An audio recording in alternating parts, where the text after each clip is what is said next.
Shalom, siswa-siswi kelas 10 SMA Negeri 1 Harian. Kita kembali bersama akan mempelajari satu topik yang akan kita bahas pada kesempatan ini tentang Allah sebagai pembaru kehidupan. Yang perlu kita perhatikan dalam pembelajaran kali ini, capaian pembelajaran yang harus dicapai oleh setiap siswa adalah mengakui bahwa Allah membarui hidup orang beriman. Tujuan pembelajaran dari materi yang akan kita bahas kali ini adalah untuk mengakui bahwa Allah adalah pembaru hidup manusia dan mengidentifikasi perubahan pada diri sendiri sebagai suatu proses untuk menjadi pribadi yang lebih baik.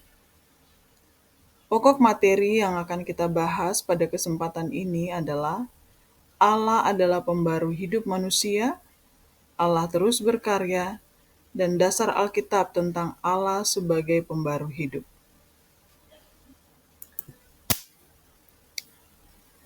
Nah, apa yang kita rasakan bila melihat padang rumput luas dipenuhi bunga aneka warna seperti gambar di samping?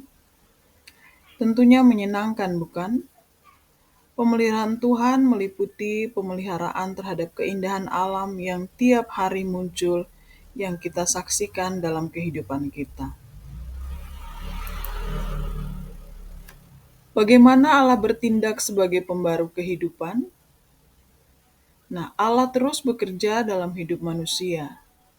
Allah adalah pencipta, pemelihara, dan pembaru ciptaannya. Pembaruan hidup manusia diwujudkan melalui karya Roh Kudus, supaya setiap orang dapat menikmati persekutuan yang benar dengan Allah dan dengan sesama.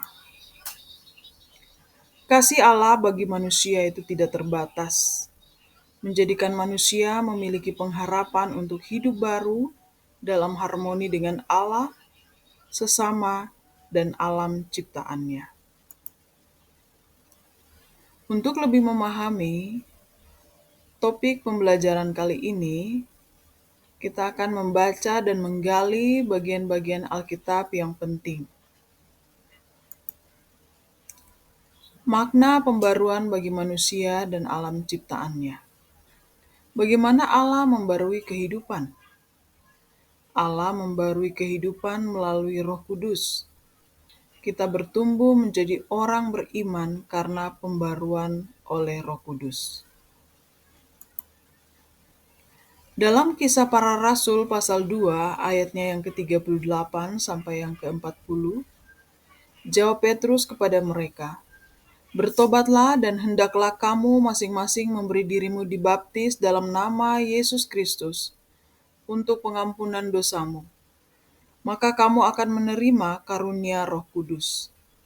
Sebab bagi kamulah janji itu dan bagi anak-anakmu dan bagi orang yang masih jauh, yaitu sebanyak yang akan dipanggil oleh Tuhan Allah kita." Dan dengan banyak perkataan lain lagi, ia memberi suatu kesaksian yang sungguh-sungguh, dan ia mengecam dan menasihati mereka, katanya, "Berilah dirimu diselamatkan dari angkatan yang jahat ini."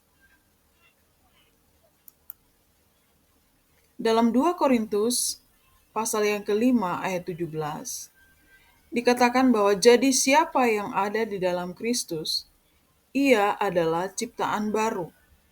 Yang lama sudah berlalu, sesungguhnya yang baru sudah datang.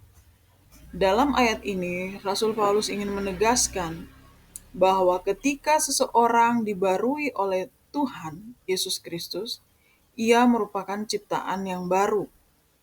Artinya bahwa yang lama, kehidupan lama ditinggalkan, dan kehidupan yang baru harus dimulai dalam kebenaran dan kekudusan di dalam Yesus Kristus. Lebih jelas lagi diuraikan dalam Galatia pasal 5 ayat 16. Rasul Paulus sampaikan, "Maksudku ialah, hiduplah oleh Roh, maka kamu tidak akan menuruti keinginan daging."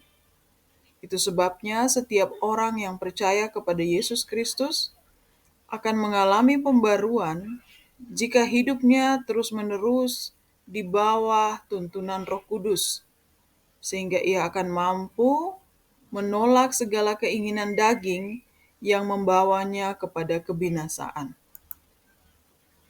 Galatia pasal 5 ayat 22 sampai ayat 23, di situ disampaikan tentang hal-hal baru yang akan dihasilkan oleh setiap orang yang mengalami pembaruan di dalam Kristus. Tetapi buah roh ialah kasih, sukacita, damai sejahtera, kesabaran, kemurahan, kebaikan, kesetiaan, kelemah lembutan, penguasaan diri. Tidak ada hukum yang menentang hal-hal itu.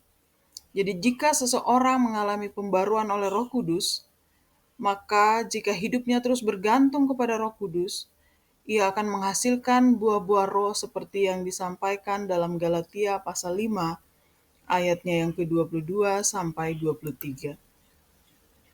Buah-buah roh adalah karya Roh Kudus dalam kehidupan orang percaya. Karya Roh Kudus ini merupakan suatu proses melawan kemanusiaan lama yang dikuasai oleh daging.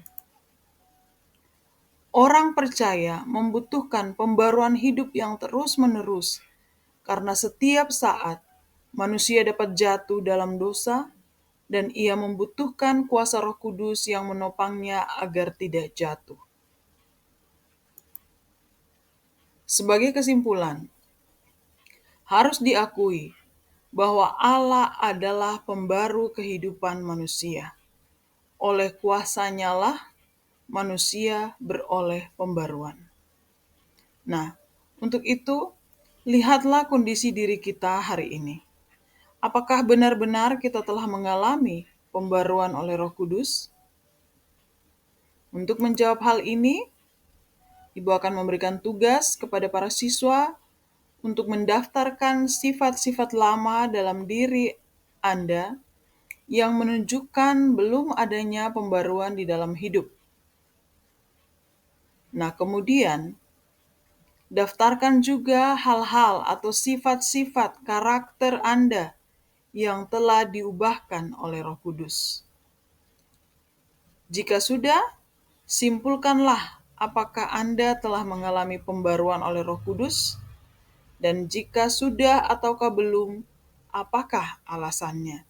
Silakan ditulis dengan baik, dirangkum dalam tulisan yang jelas, dan dikumpulkan pada minggu yang akan datang. Kiranya hati dan hidup kita terus terbuka bagi Allah untuk melakukan pembaruan dalam hidup kita hari lepas hari, sampai kita mencapai garis akhir. Tuhan Yesus memberkati kita sekalian. Terima kasih.